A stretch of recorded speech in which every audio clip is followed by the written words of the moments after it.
Good day. God bless you. Welcome back, guys. My name is Zach, and this is episode 66 in the Healthy, Wealthy, Happy series. Okay. Didn't go live yesterday, so this is gonna catch us up. Yesterday was day 4 of eating, and me and my son hung out at the house. We just burned clock. We ate pretty good. We got a great workout, and then I brought him home, and it was just a lazy day. I stayed up way too late and had to work 12 hours today on like 3 hours of sleep, but somehow I did fairly well and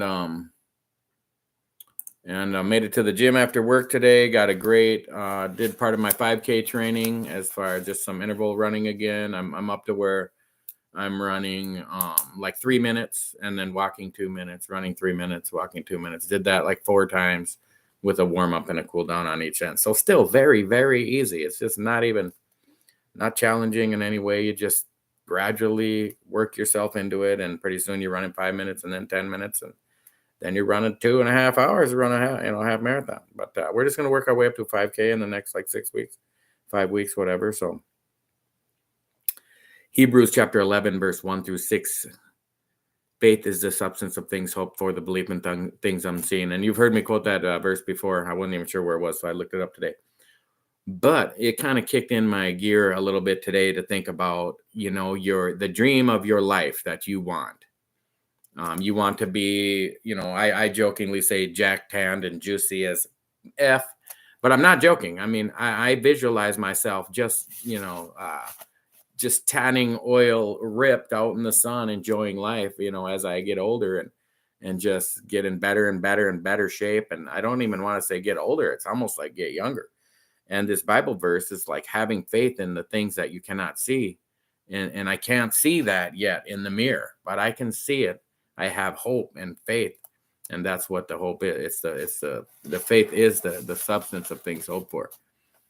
Thank you, Angel, for stopping in. Cheers to you, buddy. Yeah, my work week started off today. It's my weird rotating shift, but I actually work Monday through Thursday this week. So it seems like a normal work week for me. Nelson Mandela said, "Education is the most powerful weapon which you can use to change the world." And I talk about it a lot. Let's keep reading the Bible, even if you just bust it open and just read a chapter every day of whatever. Start in Matthew, Mark, Luke, John, Acts, Romans, Corinthians. Read your way through the New Testament. Like I said, I love Psalms and Proverbs for like daily motivation, especially Proverbs, but Psalms has a lot of good ones too. So I'm 24 hours into my fast. As always, I feel great. I feel better than I did yesterday. I kept my weight pretty close. I was what was I, 245, right? Oh no, I don't even have my notebook. Oh, I'm looking right at it. I was 245, so I was within striking distance of hitting that within the first 2 days, which has been kind of the norm lately. So hopefully by the end of tomorrow, I'll be 245 again, having got rid of that food, and then I'll have 2 days to get under 245 by a couple, 2-3 pounds. So the last 2 weeks have been -2 and -3. So that's awesome. If I can do another -2 or 3, and we still have 1, 2, 3, 4, 5 to go. Even if I only lost 15 more pounds, which looks to be projecting, that's 230 by April 1st, and I'd still be happy with that. But we'll see what I can get. We'll see how close I can get to that 218. I'm still not giving up. I do want to talk. Okay, so the last 4 days, I had Friday, Saturday, Sunday. No, I had Thursday, Friday, Saturday, Sunday off, and it just happened to be my son didn't have to go to school Friday, so he called me on Wednesday to pick him up on Thursday. So I had him Thursday, Friday, Saturday, Sunday, all 4 days off, and no excuses. But it really threw me off of my diet plan because I have only the food I'm going to eat here. I have all my salad stuff in the fridge. I have a few meat items, and I'm eating way less meat. I can tell that it's just so much more filling to eat the high fiber vegetables and fruits and berries and like I said, cantaloupes and strawberries are some of my favorites. I had some bananas. Like I had everything mapped out already. And then I go pick him up, and I had to pick up some food for him, with some cereal and some frozen pizzas and some snacks, some what do you call them square things you put in a toaster? Pop-Tarts. Obviously, I don't need those things. So I ate a Pop-Tart, on my 4 days of eating, or a pack of them. Hello, the prancing cat. My day has been amazing. I'm glad to see you checking in. I was just talking about you being with me for the 4 days. So, just like I said, life happens, and you don't let that interfere with your program. You just keep plugging away. And we had some great time together. We got to walk around the Mall of America, and we got to eat some different foods that I wouldn't have eaten, but I'm back on schedule, fasting for the 96 hours again. So it feels great. And really, I worked out yesterday pretty hard, and we did some core, we did kettlebells, we did push-ups. We just did body weight stuff and kettlebells and core and some treadmill jogging, and it felt great. And then today I just went in and just did only the jogging. And some core. I did I put 100 pounds on the crunch machine and then did 100 crunches with 100 pounds. So that felt great. So I'm just feeling great. I only slept 3 hours last night, and I had this smile on my face at work today. It's like people were getting irritated. Like, what's up, dude? I'm like, well, nothing, man. I'm just enjoying life. And shit, it's awesome. Got to tell you, I used my chips today again. Have all of them left because it's a fasting day. It's kind of fun to use these chips and then look at them on fasting days and think, on my eating days, I'm looking at them kind of like, they're dwindling away. I only have 800 calories left. I only have 400 calories left. Oh no, I only have 200 calories left. And then they're gone. And then sometimes I cheat a little when they're gone, and sometimes I don't. That's why I said I have the 2,000 calories counted out there. And sometimes if it's 2,400 or whatever, 2,600, it's still going to be within a ballpark of losing some weight. But I do know if I will just buckle down and be a lot more disciplined on my eating days, especially with any kind of like processed foods, refined grains, sugar, just get rid of all that shit. And just looking at my results so far, it's telling me, this is some pretty undisciplined results. Like I'm telling you, I was eating the peanut butter for, snacking on that. And in the first few weeks when I still had different snacks around the house, eating whole big bags of almonds and I'm still, -3, -3, -2, -3, -2. That's after that big -14 in the beginning, because that just flushes out all that water weight and all that sodium and holding all that water. So, this is a pretty motivating pace to lose weight, because you're never giving up, so there's no hurry.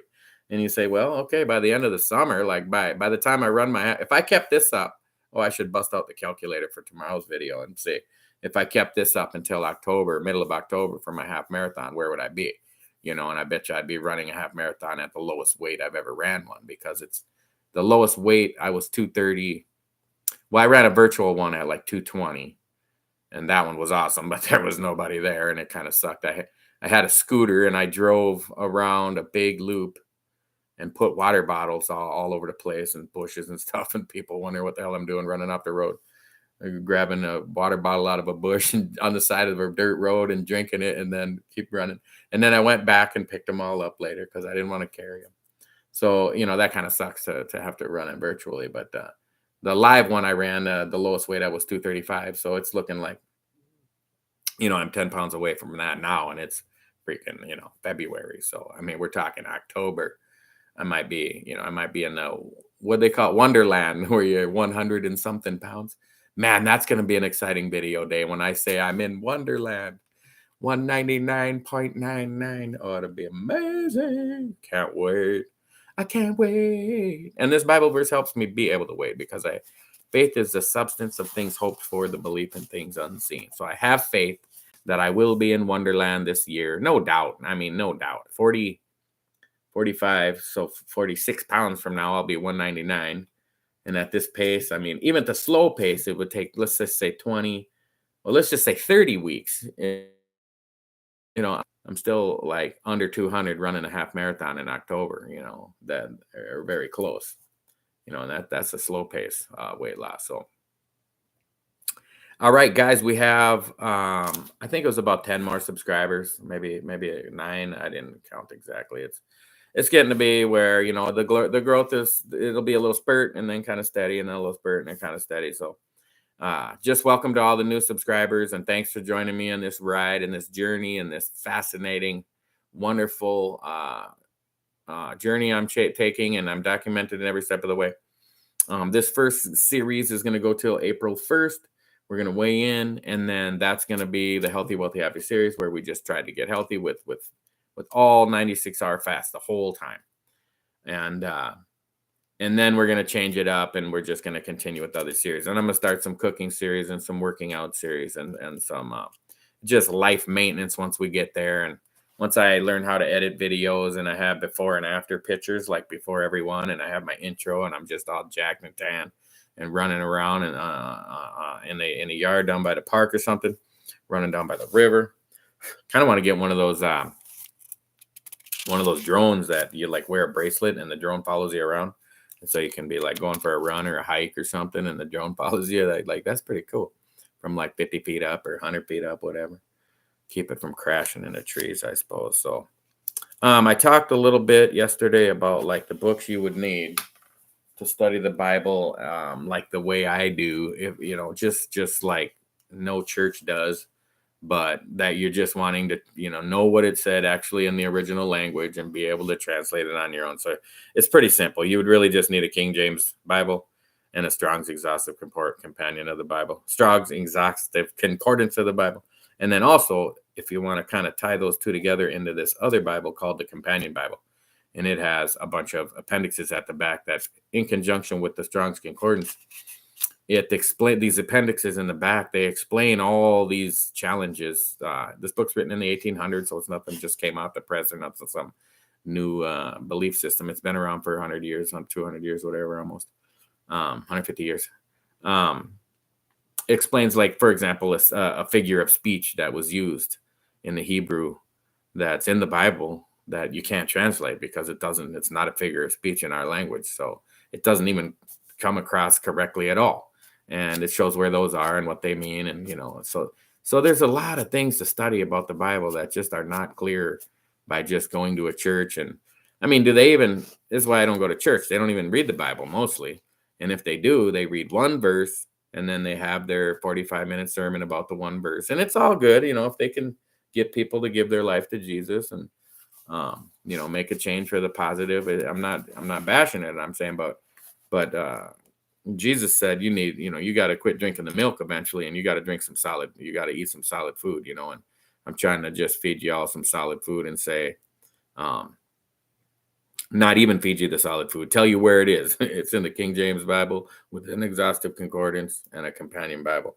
And then if you want to bust out like a Smith's Bible dictionary, it's not perfect, but it's really awesome on looking up different words in the Bible, like hell's a very interesting study to understand why did they write the word hell in the Bible in the English when in the Hebrew, in the Greek, it really doesn't mean anything that we think hell means. It's not even the definition of it at all. Like, oh, there's a devil and a fire, and it's just not there in the Bible. It's just not there. But you have to do some studying to know that. So there is a lake of fire at the end of the millennium, though, so that is there. Okay, so also I talked about my workouts a little bit, but my hobbies, again, like I talked about, like in an emergency, not on my fasting days. I mean, I'm going to just say it again. It's so much easier on my fasting days to not eat than it is on my eating days to eat healthy and eat small. Although it's good, but I found like yesterday was probably the worst day I've eaten in like not bad food, but like amount of food. So like I got my Lego set for like a eating day when I'm sitting around, especially by myself, and I just get bored and I want to eat. So I'll just put a Lego set together, like, and burn up 2 hours so that I can split up 800 calories in 2 hours apart. So I eat 400, wait 2 hours, eat 400. Like if I want to overeat that bigger meal. And also, though, what the reason I was bringing that up is because I started like busting out some board games, like some of these board games. I have a little table over here. I mentioned it yesterday, but it can be pretty time consuming as well, where, they're pretty complex, advanced, they're adult board games. There's no child going to be able to understand these games at all. And reading the rule book might take a half hour, 45 minutes, hour, rereading them, restudying them, looking up the rules and just sitting there tinkering around with it. It's almost like, just playing with a puzzle even, which I can't stand puzzles. I thought about putting some puzzles together again just to burn some time, but I'd have to get like the 100-piece puzzles because I ain't even trying to do no 5,000-piece puzzle. And just drive me nuts. Oh my God, it was kind of cool too. I found my Alcoholics Anonymous book, and I don't know which year this one was. I should have wrote what year, because I was in treatment twice and I had two. So I had two of these. Oh, here's a picture of my ex-wife from when we were kids and got tucked in here. Hi, honey, having fun? You better be, since you have this picture. I miss you every time you read this when I'm not there. Remember that. Love always, Sweet Pea. She wanted a nickname because I was kind of Popeye looking. We called her Sweet Pea. So I still have that picture in there. I guess I don't. People hate each other after they get divorced, and I just never did. I don't know what's the point of hating somebody. You're married to him for 10 years and had 5 kids. I mean, if you're the one full of hate, you're not winning. And it was really funny though to read these. So there was like people right in the back, and in the front of them and stuff, and seeing these first two here, where I don't want to say their name or even what they said, but it's just kind of like, you have the biggest heart, man. Your biggest muscle is your heart. And this guy, same thing. You have a big heart, and you know how bad the human heart can hurt. And it's like, wow, this is a long time ago, and it's just kind of like, it feels like it's just today. Everyone here is gonna miss you, especially me.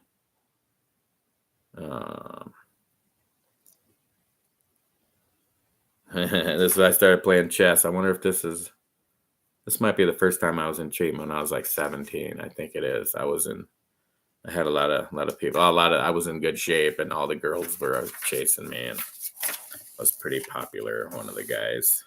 Anyway, it's just me. It was kind of nice to read these today and reaffirm to me, like, what did one of my ex-girlfriends, she kind of really hurt me. I read at the end, she said something, oh, like, why do you keep trying to talk to me you need validation? And I didn't really know what do you mean valid? What are you validating my parking? What are you talking about validating? But then after I thought about it and mulled over it for months, I realized, well, I was looking for the validation that I'm the good guy. Like, you're treating me like shit. That's why I'm leaving. I'm not breaking up with you because I don't love you. I loved her very, very, very much. And I still, it's just saying it. It's like, I got to get over it. Got to move on.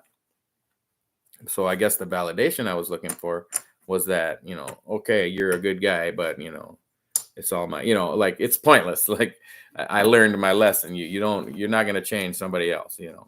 I love it. Jocko Wilkins said it. People are not who you want them to be, so, well, when you find somebody that is who you want them to be, then this doesn't apply. But like, when you feel that they must change for this to work, then it's not going to work, because more than likely they want to change what you want to change about them as well. Whatever it is, like this particular person was just very chaotic lifestyle. Like, chaos was actually a sign in her kitchen. Like, we embrace chaos. It's like, I do not embrace chaos at all. That is not going to be part of my lifestyle. Like, I can't even like cook without doing half the dishes that I just made while I'm cooking. I like to be neat and tidy. And my kids have watched this. They see my trashed house I lived in for like 10 years. We're just going to take one in the butt there and say, hey, that house was so junky. It was just depressing, demoralizing to even stay there. But when I have a nicer place, I like to keep it tight. I mean, it's not as organized as it could be in here, but it's all in its place and everything's where it should be for my joy and happiness. So when you got to change somebody, change yourself and walk away and, work on yourself. You want to validate something, seek validation in Christ. That's it. The Bible will say things you need to do to please our Father in heaven. And it's mostly just follow some very simple rules, I mean, what's the verse in the New Testament? I mean, everybody knows about the 10 Commandments. Not everybody knows exactly what they are. And I don't think I could even rattle them off right now. But like 10 of them are like moral laws, and 10 of them are like physical, like like don't covet thy neighbor's wife is like something you only do like in your mind. And then like thou shalt not kill is something you do physically. So there's 5 like moral and 5 physical laws, but the New Testament even breaks it down even less than that. If you can just follow a few simple rules, you will please God. Just like pure Christianity. What's that verse? I'll have to look that one up for tomorrow. It says pure religion is, and it's like it's not what you think. Like it's not the definition of all these religions out there. And this is the New Testament. It's saying pure religion is, and it's like what is it, like visit the elderly and help the homeless. It's just a list of like 2 or 3 things, and it's like that's what you do to be a good person without and you don't go seek validation from others and say, see, look, I gave that homeless guy $20, aren't I awesome? Or hey, look, I mean, how many people like volunteer, and they talk about how much they volunteer all the time. So really they're just looking for the reward of, see, I volunteer, I'm a great person. They're really not looking to help anybody. Well, maybe they are looking to help people, but they're also looking to help themselves with the reward of, I'm great. See, I help people. Just go do it. You don't need validation from other people. You wanna donate to some charity? Just do it. Don't tell everybody. You don't need to tell. You need to go to, I give to the Christian Children's Fund, and I give to the Ronald McDonald House, and I give to I give to the battered women's. I give whatever. Just keep it to yourself. Your words await you in heaven. All right, guys. Episode 66 is about wrapping up. Yeah, I was gonna do a little more studying for my video today. I like to listen to like Audible books before I go live, especially if I listen to one for like a half hour or something, because it just fills my head with all these extra information. But I got up at 6:30 p.m., hit the gym. Only takes like 5 minutes to get there from work. Was there for like an hour, and then takes like 10 minutes to drive home. So it's already pushing 9 o'clock, and it was like, do I really have time to listen to Audible books for a while? But I hope you guys are getting something from these videos. I hope you will consider like, sharing, and subscribing, hitting that notification bell if you're new to the channel and just seeing this video. I can see when I'm fasting, the videos have more non-subscriber views because people look up 24-hour fast or 48-hour fast or 72-hour fast, so they find my videos like that. And so if you are one of those people that just found this 24-hour fasting video and you're trying to figure out how to do that, don't eat for 1 day. Boom. It's pretty easy. You have to just try but I'm going to fail. Then do it. Just do it and hurry up and fail quick as you can. Get sick of it. Read some books, learn more, learn what you can do to cleanse your body out before the fast so that it's a lot easier. I mean, if you go from drinking, man, I know some people that drink a lot of soda pops like every day. So like if you were doing that and then you just went right into fasting, you'd probably get pretty freaking ill because you have so much poison going into your body on a daily basis that the second your body goes into healing mode, which is fasting, there's so much poison in there to get out that you would probably feel terrible. Whereas I ate almost exclusively on my last 4 days of eating, just tons of salads. I just kept eating some salad after salad. I made the one video, the big bowl, and I took a picture of another one, and I don't know if I posted that anywhere yet, but a lot of big salads, so that's not so much poison to clean out once I do took my colon cleansing pills this morning, brush with my peroxide, cold shower today, super cold. Seems like the showers at my work are even colder than the shower in my building here because these water pipes are in the underground garage. I can see them where it's heated in there, and so the cold water is not as cold. Where at work, it's just coming from underground and right into it is just freezing. It just makes your skin just turn like it's like frostbite feeling almost immediately, and it feels amazing. So guys, I'm looking forward to, with hope and faith, to the future of fitness and managing finances in a healthy, biblical way, not a greedy way, not use anybody. You don't need to some of the most successful like drug dealers are so competent of a businessman or woman that they could easily have become millionaires without being drug dealers. They organize and manage just large distribution networks and covert operations and all kinds of just clandestine operations. And it's like, man, you could have really put that to better use, um and been wealthy without having to be paranoid 24/7 and getting your children's throats slit in the middle of the night from some rival drug lord, or even a local kids. I know guys that have sold drugs their whole life, and you're just constantly you're looking over your shoulder, and then this, you could go just get a side hustle. There's legal things to do to make extra money, but that ain't even the point. The point is to, if we're in America, where, most of my audience is from America, I can see that on the YouTube channel. Kind of shows you where everybody's from. I can't remember the percentage, but it's pretty high. It's like 80 or 85 or 90%. So we got it made here. I mean, you can always get another job, a little side hustle, get rid of all your expensive BS. Just look what I did in those first 10 videos. If you go back in the series here, watch the Healthy, Wealthy, Happy series. You got to watch them all, it says.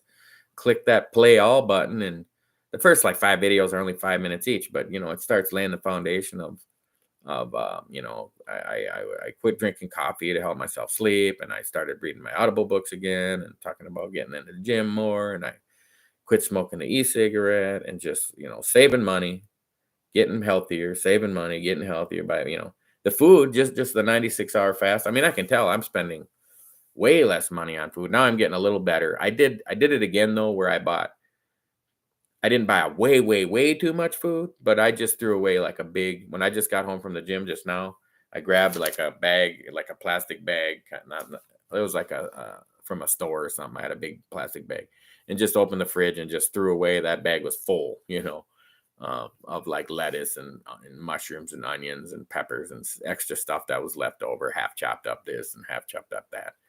And a bunch of cucumbers. I buy the baby ones because I like them to be a smaller circle when I dice them and throw them in the salad than the bigger ones. But I was like, those will be all dried up in 4 days. And there was 2 eggs left, and I just threw those away. I just threw everything away that was in the fridge. There was a half a jar of sauerkraut. There was like pizza sauce and stuff that I was using to make those tortilla pizzas. There's another thing. Like I had almost a whole pack of tortillas left over last night, and I had almost finished all my calories. I had like maybe 200 calories left. And those low carb tortillas are really high fiber, so I don't mind eating them towards the end of my eating days to have some fiber. So that first couple days that I'm fasting, it's kind of sticking to me, but then it also helps flush me out with the fiber, and they drink water and it flushes out. Well, then I ate like 6 of them, and they have like 60 or 70 calories each. So it ended up being like where I cheated about a whole extra meal after my 2,000 calories was gone. But that's kind of why I said it too, where I stick with the 2,000. And really, I'm thinking about maybe bumping it down. We'll definitely be bumping it down after April 1st. Maybe I'll just leave it there until April 1st, because I do kind of want to bump it down to like 18. I don't know. There's conflicting information out there. Maybe I need to do a little more research, or take some of y'all's advice if you have any, as far as, when you're working out and, you're burning up a lot of calories to work out, and your body needs to rebuild, especially the broken down muscle, with protein. But I watched a whole nother, did I bring it up yesterday? The video I watched yesterday about, it was like 2 hours long, and it was just this doctor, these podcasts, and they had people on. He had some Asian doctor on, and he had a couple books. He wasn't too famous, I could tell, because I had never heard of him, but in some of his information was pretty off the wall. He was like what do you call it? Genes, like when you study your genes, and you go to school for that. I almost want to say genealogist. Obviously, that's not it, but you know what I'm talking about. So, this doctor, I can't think of his name, but he went on a lot about, how the calories don't really matter. And like, for example, if you ate 100 calories of protein, that it takes about 30 calories of that protein to burn up the 100, so it's like you're already at a 30% deficit of protein eaten. But making that point, he was also saying though that you really only need to eat, and he was very convincing, and I already believed it anyway. I tell people that you only need to eat 17% protein.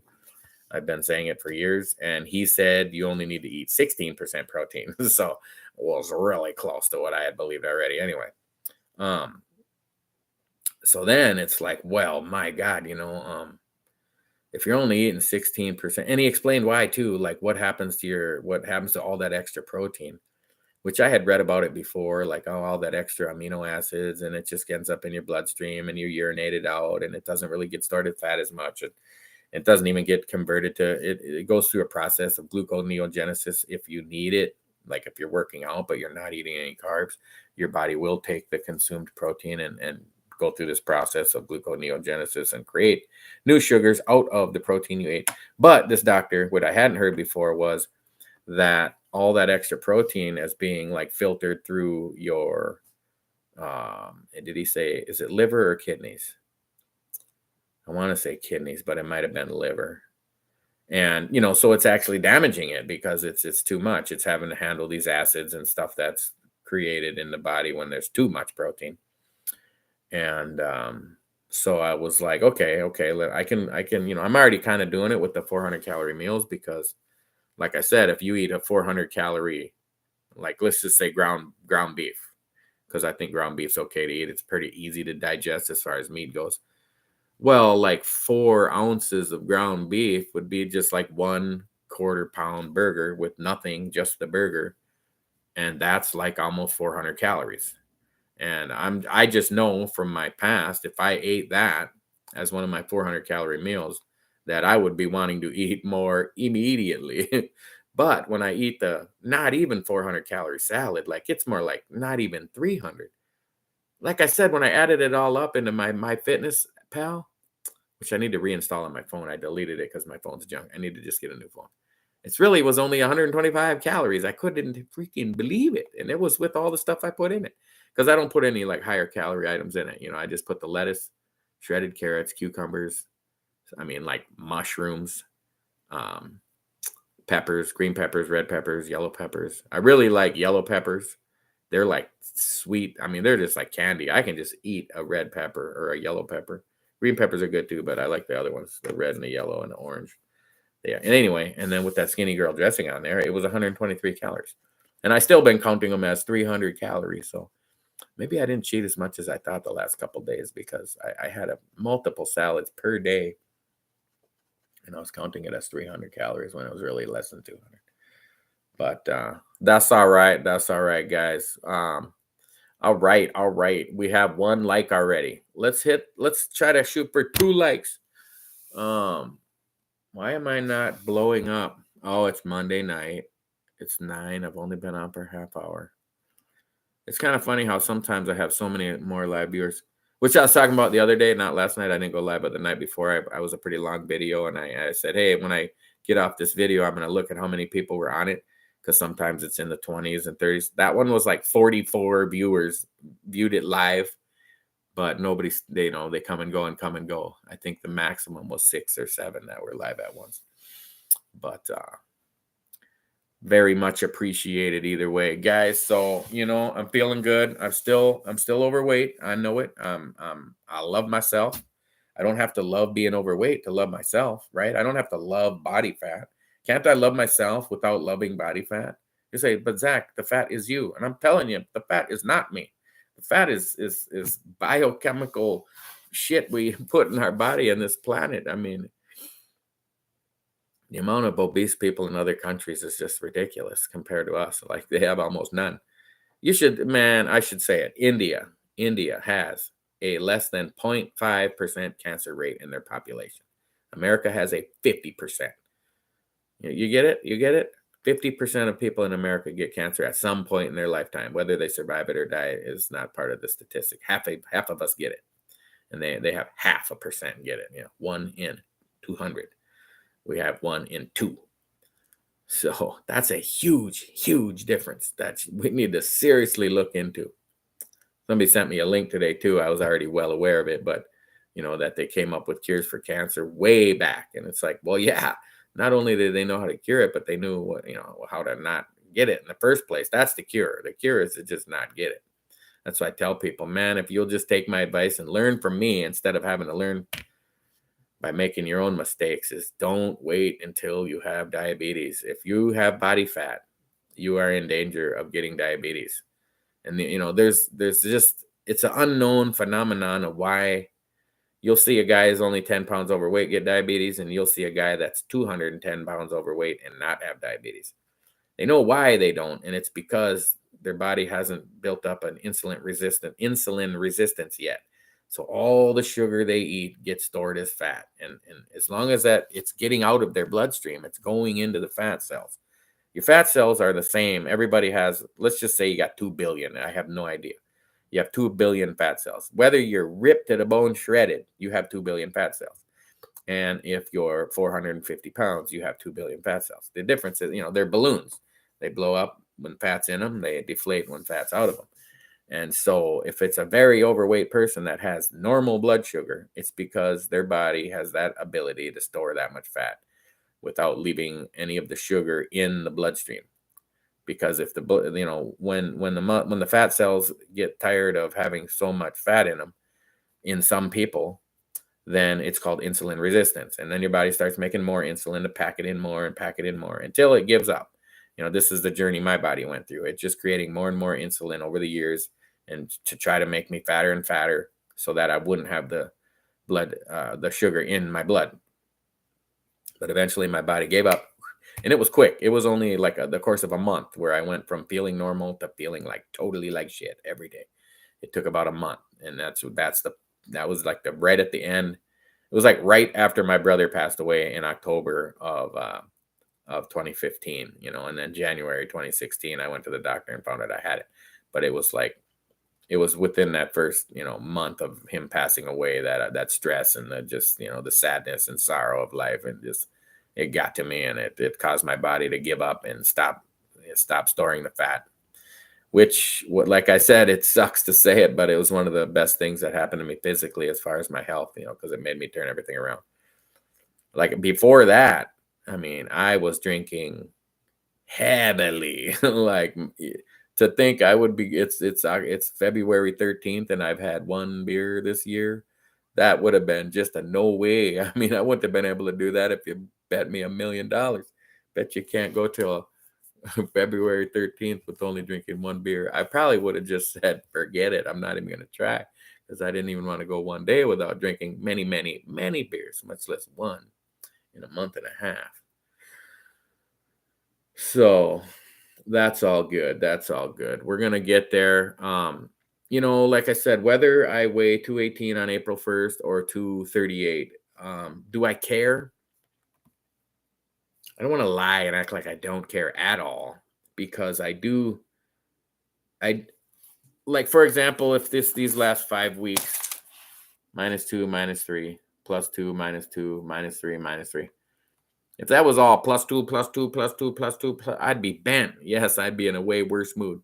But because I'm on this pretty healthy, sustainable weight loss, and I'm not, like I said, I'm not even that disciplined with it. I ate a bunch of extra tortillas last night. I had like a can of beans the other day, like things that I don't say because like it'll happen late at night. Like after I'm done with my calories and after I'm done with my video, and I've cheated a little off and on here and there. And I'm still losing weight, so it's like, this is not that hard. I'm working out moderately. Like I told you what I did today. I mean, simple. Walked for 5 minutes, slow, then jogged for 3 minutes, pretty slow, and then walked for 2 minutes, and then 3-2, 3-2, 3-2, and then cooled down at the end for 4 minutes. And it ended up being like, it was right around a half-hour workout, something like that. Then I just went and did some crunches, and I was out of there. Hit the tanning booth. Kind of didn't really show up as much today. Sometimes it just burns the hell out of my face. I'm all jacked and tan. So I am looking forward to weighing in on, it'll be Thursday night.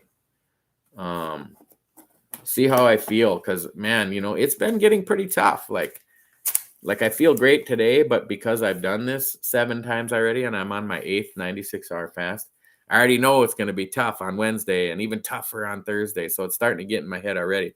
Like, The candy drawer that's right next to me, where I'm sitting at my desk at work. Here's my computer, and I'm putting information. There's a big drawer right here, and it just always has suckers and candy bars and little Hershey bars and whatever. They put all different kinds all the time. I normally don't look, but when people come in because they know it's in there and they'll go snipe a piece of candy out of there, I'll look. And I thought today, and I was like, well, maybe if I just ate one piece of candy every day when I was at work, it would be enough sugar to keep me from feeling bad, by the third and fourth day of fasting. And then I just thought, what the hell good would that do? It's just, it gets in your head. Like the worst thing for a diabetic is to eat sugar, or really for anybody. I don't care how healthy you are, you shouldn't be eating sugar. I mean, what did a doctor say? Dr. Berg, he talks about cutting out all that sugar. Was he the one? I think he might have been one of the ones that said, like, you should have it like less than like 5% of your diet, which is crazy low amount of sugar, but it's really not when you just, like I said, you go to the grocery store, you shop around the outside, and this is added sugar. This is like, cane sugar, beet sugar, added white sugar, high fructose corn syrup, sucrose, glucose, all the names in the ingredients, they're all sugar. You got to learn all the names of sugar. Sometimes you look in the ingredient list, like cereals will trick you. It'll look like, say, oats is the first ingredient. But then like the next 4 ingredients are all sugar. They're just different names for sugar. So you'll think, well, it must be at least 50% oats to be the first ingredient. And really, it might only be 20% because, then it's 20% sucralose, 20% glucose, 20% high fructose corn syrup, 20% corn syrup. They just make different names so that they can pack it full of sugar and not make it look like it's 85% sugar, just so bad for you. So let's think about making some healthier choices, developing healthier habits. I mean, these 400 calorie meals are becoming pretty habitual on my eating days. Like I said, I've been not a big breakfast eater. When I grew up, I was, because my mother made huge breakfasts all the time. So in my, when I lived at home still, I ate big breakfast because she was cooking them. And then for a while after, I moved out, I made like, I kind of cooked like she did. You kind of just replay, you just become your, you learn how to cook from your parents or whatever. But by the time I was like in my 30s, whatever, I don't know what age, but I started really just not giving too much concern towards breakfast. Even like on my off days when I am eating, it's very common that I don't eat. Now I do because of the 400 calorie meals, because I have to get them all in.